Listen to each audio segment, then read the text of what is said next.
Another is actually how much you're return to investors, cash going out the door. And then the last point, which I haven't touched on at all here yet, but is really important, which is that the return doesn't just accrue to members. Most co-ops, if we think about why co-ops exist, it has to do with some kind of market friction where private investor-owned firms were failing in some way. They weren't satisfying the conditions that we think of as being sort of optimal for market performance, and in particular, somebody or some group of individuals within the community or the market were dissatisfied with what they were receiving, right? They felt like they were abusive prices, poor quality, no market at all, something, right, that was going on where markets weren't working. We don't form co-ops to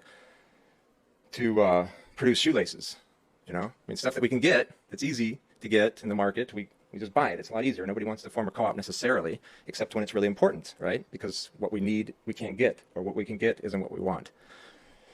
So, so usually when we do that as a co-op, there are spillover benefits, either on the community or most prominently in my case, in the cases I know of, on the market, right? So if we're talking about agriculture, it's competition, credit markets, competition, promoting competition.